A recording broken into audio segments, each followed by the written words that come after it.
नागविंध्य का रहस्य। प्राचीन भारत का एक समृद्ध राज्य था नागविंध्य।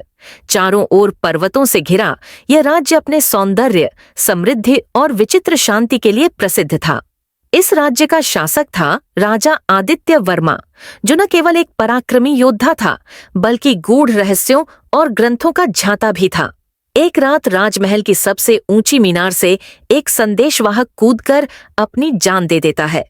उसके हाथ में एक पर्चा होता है जिस पर केवल 3 शब्द लिखे होते हैं, सर्प जाग चुका है।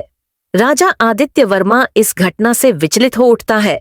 यह वाक्य उसे उसके बचपन की एक कहानी की याद दिलाता है जिसे उसके गुरु ने कहा था, जब सर्प जागेगा नागविंध्य थर्राएगा और रक्त की धारा महल की दीवारों से बहेगी।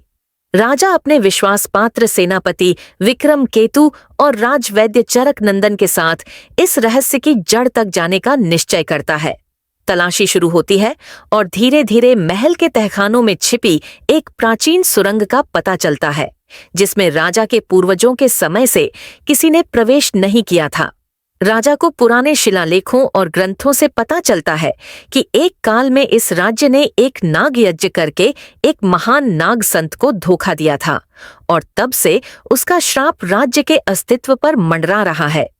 इसी बीच महल में एक रहस्यमयी स्त्री आती है, राजकुमारी अमाया, जो कहती है कि वह नागकुल की अंतिम संतान है और अब राज्य को अपने पापों का हिसाब देना होगा। परंतु उसके आगमन के बाद महल में अजीब घटनाएं होने लगती हैं।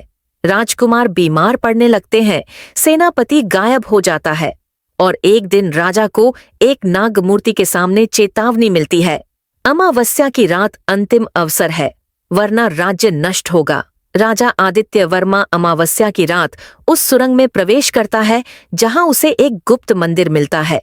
वहां पर एक नागमणि रखी होती है जो कई पीढ़ियों से छिपाई गई थी।